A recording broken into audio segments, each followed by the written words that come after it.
Ashley McBryde. It's a big day. This nominations for CMAs, I feel like, and you can tell me if I'm right or wrong here. So you get nominated for CMA awards. You've been in the awards. You've been performing at award shows. People loved you before I think people knew to love you. Yeah. Because I don't know what critical even means anymore. Because you were getting nominated for awards before you had popped mainstream. I'll call it mainstream. Would you agree with that? Yeah, I mean, Because the first time I ever seen you, I'm sorry, I'm from Arkansas. The first time I had ever seen you perform, hey, first time I seen you, hey, it's Ashley. okay. I mean, we both speak. Yeah. I mean, yo habla hillbilly. We're both small town Arkansas. Was at an award show, and I was Yeah. so blown away, and I was like, oh, I need to really pay attention to her. Because there were some people that just knew you were good. Maybe it was your management, who they talk. But I feel like these award shows have been really good for people like me to be exposed to you, because how you do it is so authentic. Thanks. And is so not, and I don't mean this in a good or bad way, it's so not what the mainstream is often fed, and that you've changed what mainstream is a bit. I hope that just being who you are, just performing how you perform. Easy to say, not always easy to do. I know, but I'm also really bad at pageantry. And I think that has helped. I've never been any good at, how y'all doing? Mm-hmm. I've been better at, what's up with this guy in table 2? What's up, sunglasses? What's up, shades? You She always gets wear in a those? fight at her own show. Right? No, you just interact with people, Yeah. and then you're like, anyway, here's a song by Pure Prairie League, and you're like, so that, and it is harder to interact with people, especially at an awards show, because it's all us-uns. Yeah, it's a very inside. But it's also a nice breath of air too when I'm watching Lainey perform, and that it just feels good when you're in those situations, knowing that everybody that is watching you does also what you do. Their thighs are sweaty too. Good for They're you in though Spanx for too. enjoying that, because I struggle with that. If I'm watching a comedian, I have to remind myself not to be jealous because they're different or better or neither. I just automatically am like, I need to be competitive. I know, no, but we live in a culture, and we chose, or it chose us, Yeah. a competitive comparison culture. and I don't feel like I'm trying to be better than people. I just don't want to be lesser because I'm so insecure. Same. So the fact that Same. you're like, you watch Lainey and you can get in like, I'm not tall energized. or skinny or blonde, and I'm covered. And those are the 3 main criteria. So you constantly have to watch yourself to be like, no, it's okay. I just am different. good for you for having. I'm grateful that you exist in this space, because I think you have pulled music generally in a more authentic direction. Sonically, you have a great voice, but I think just the authenticity of like your message and your songs, I think has pulled it 6% in the way of people are just like, screw it, I'm just gonna be who I am. So I applaud you for that. And But congratulations I feel on like the as awards. a genre, we're kind of doing that right now anyway. We did the thing where we went super one other direction, and we're such a pendulum genre at all times in all of the things, and how much we borrow from other genres and how much we are like, no, only tradition. Like we kind of swing. And right now I think we're in a more, so what?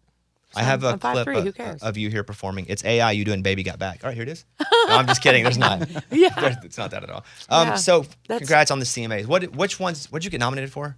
Album and that's video the album. and female. That's right. Yeah. The album one I was super when I saw pumped that for. nomination, I was like, what? Yeah, Oh my the God, album one I was so forgot. excited for you for. Thank you, because we released it in September, so it wasn't eligible for last CMAs. That's super. And an album's like a body of work Yes, It's and like- are meant to be listened to with different messages. top and to bottom, Yeah. unless they're just a collection of singles all on one disc, which is totally fine too. Congratulations. Thank you. I love to see it for you. Okay, so there's a couple big other things that are happening today. So why don't we talk about The Devil I Know? Yeah, Because we've been waiting for this for a while. It's man, me too. Yeah, I mean, it's 11 songs, and I feel like a bit, because I listened to it a lot this morning, I feel like a bit, you absolutely know who you are, but you always kind of push yourself a little bit into slightly new directions, if it's songwriting, even if it's sonically at times. Where would you feel the kind of the risks are you took with this record?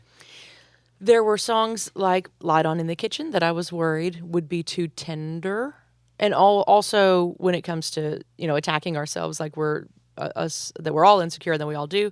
I was like, oh, finger picky, song. Like we know I can do that. I've done that a lot. So then I thought, well, what if I don't care if the song is too tender to go next to "The Devil I Know"? Who cares? It belongs on this record. So we did that, and then there were things like Blackout Betty, which is just straight rock. So, and then there is the chance that that's too rock and roll for a country record. So I don't care. And Whiskey and Country Music is so country. I was just like, It might be too country for a country record. exactly, it's too country for a country record. Then I was like, yeah, cool, I don't care. Right. So that's what we did. Was everything we did, we leaned into it harder. A single at the same time, way more tender than Light On in the Kitchen. And while we were singing, because we do everything live together, and then if we have to go back and do something else, Do you record the record live together? everything all live together. That is so rare. And wow. we do go back if we need to punch a harmony and things like that, but most of the time we just do it live. You ever get so mad at the xylophone player because they screwed up a note, and you're like, "We all got it right, and you screwed up, Timmy." But when you are fixing something and going back, the other band members, we all kind of go get a coffee or whatever. Single at the same time was such a tender, quiet moment. Nobody got out of their seats, and Chris and I were singing. And I looked around and everybody was still sitting there because we had played it as a band and then we sang another pass. And I was like, oh my God, this is creepy. And so then we leaned into that. So anything that was uncomfortable became the true north on the compass at the time. It was kind of It's the baseline. too loud. Let's be louder. Yeah. Let's. It's too country. Okay, let's not hide. Let's not flatten our hillbilly accent. Yeah. Why were you watching Wonder Years? When we do glam for things, and especially if it's a big day like today, getting to come be with you, we generally get Chick-fil-A and watch Golden Girls. But as we started glam this morning, the last episode of Golden Girls played, so I had to jump to Wonder Years. It's such a good show too that I forget sometimes that if I just invest a little time back in it, it'll make me feel good. Also, you don't realize it, but when we were growing up, Fred Savage's voice was a very calming element in our lives. And when you've got it on in the background, you're just like, oh, yeah. And then also the Joe Cocker version of, what would you do? It's so good. great. Yeah. Yeah. And I think there's a whole generation of probably our age people who don't even know that's a Beatles song. I didn't until I got older. I was like, oh, that's a different take on it. No, it's actually the take on it. Yeah, the older. What would you do if I sang Right, out of that's tune? not how that song goes. You're like, that's a weird cover. Yeah. So you have the record. You're going out on tour to support the record. Oh, yeah. Your audience loves any music that you play. Meaning, there are some artists I don't want them to play a whole bunch of new stuff because I like Right. it. But there's some artists where I'm like, heck, what did you write today? Like, yeah. it's that, and I feel like you're in that second category for me where it doesn't matter what you sing, I'm gonna love the show. So when you play and you have a new record, do you play a lot? Are you gonna play a lot of the new songs on this tour? We'll play all 11 tracks. Really? Yeah, in the fall show. Do you already know them all? Yes, in that we had a rehearsal last week because I wanted to take this Red Rock show with Jerks when he invited us to come play. Problem was we should have been playing a release show that night. So we just backed up the release show a week. So we went into a rehearsal space, a tiny, tiny one, not like a big fancy one, where we can just woodshed it, and played every song we hadn't played off the record 3 times. And then the first time we heard the record live top to bottom was at the release show. Oh, really? So we played it live top to bottom, and then That's cool. we put all 11 songs in the new show. Can you hear a song and take a minute and figure it out and just play it? Yeah, that's how I learned to play. Which I'm sure there are some things about that are really impressive, especially when a child is doing it. But then when you're an adult, and I've been playing guitar for 30 years, and we're learning a new song, and I'm like, can you hum what that thing was you just did? Because if you tell me what it was, I'm not going to know. Oh, but you can hear it and then find it. You chase it. Yeah, yeah. And I studied in college. I was a French horn player, so I studied theory, but figured bass, like the Roman numerals that you would use to like label a chord in a chorale, does not translate at all to me holding a 6-string in my hand for me. And I'm sure there are ways to make it do that, but reading music and playing music are not the same thing to me. Why the French horn? Because there weren't very many people playing it. I was a trumpet player like we all were. That's why you know? people become proctologists, I feel. Honestly. Yeah, because It's they'll like offer they're you a not- scholarship. Yeah, because it's like there aren't a lot of doctors that want to get in buttholes. Yeah. So it's like, I'll do that one. And then Right. they make a lot of money and they're successful. Yeah, so we didn't have enough French horn players at my high school or my middle school. And so the band director at the time said, hey, would you mind taking one of these home and figuring out how to play that? And I was like, sure. So regal. So with that, can you hear something and then you just play it on the French horn?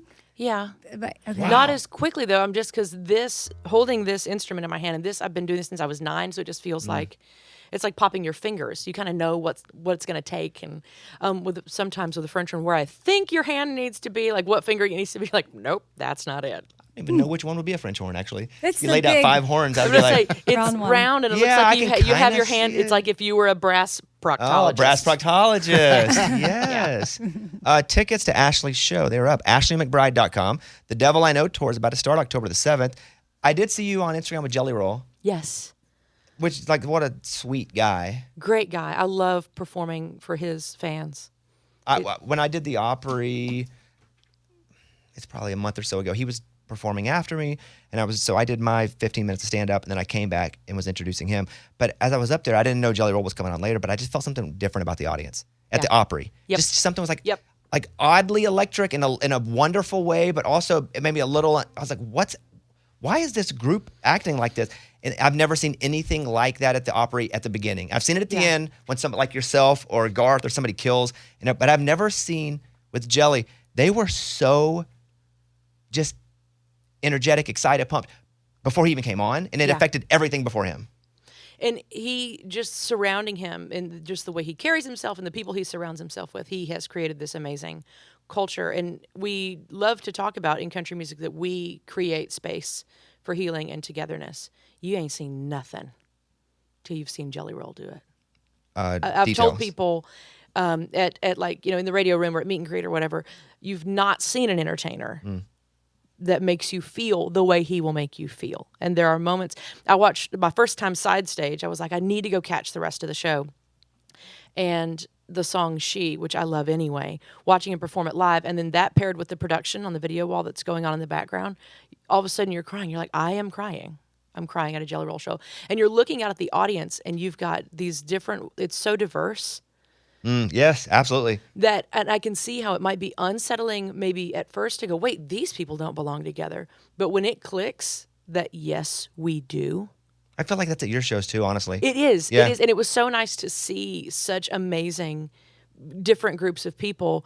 And there was no one going, well, she has entirely too many tattoos for country music, because we do run into that sometimes. And to those people, I say, you are right. I can hear that in every song. The last show of Ashley's I went to, I saw a French horn player and a proctologist right beside each other. It was See? totally weird. I'm just bringing people together. It was totally weird. Yeah. Would you mind playing another new song for us? Yeah, sure. So if I can pick, I'd like to hear Women Ain't Whiskey. Yes, because we aren't. That is true, and I like the song. Ashley McBryde, AshleyMcBryde.com. The tour starts in October, and then the record is out today. Thank you so much for being here. Yeah, we love thank you. You should you're the come best. to the Robinson Center in Little Rock. It's one of my favorite places. I played Mine there too. a couple years ago for the first time. This is a stupid, sad story. My school had a day where they went and watched a play when I was a kid, and you had to pay to go on a field trip. And they went and they watched like Hamlet or something at that theater. And that theater holds like 2,400, something like that. I couldn't afford the ticket to go, so I just acted sick because we didn't have a lot of money. And so I was always sad I didn't get to do it. So a big thing for me was when I got to play it and I sold it out. Yes. It was like that childhood trauma. Like I'm constantly trying to like sew up little things. Me too. I'm in a in constant an state of unhealthy healing. way, but still I'm trying to heal myself in ways. Yeah. But I played it, and that it's such a great room to me that you're playing for that reason, because I was like, hey, kid, I know you couldn't afford to go to Hamlet when you were 11, but now you just sold out the room and people are laughing at your jokes. And I don't think we sold it all the way out the last time we played there, which is when I got this skeleton tattoo. And it was in August. I don't know what year that was, but hopefully it'll be sold out to the gills in there. And if you're free and you're around, I'll buy the rest of the tickets. then I'm I'll so say moved. your ticket is on me, Everything and we is would sold. love to have you there. Well, thank you. Ashley McBryde, AshleyMcBryde.com. Thank you, and we will be back. It's a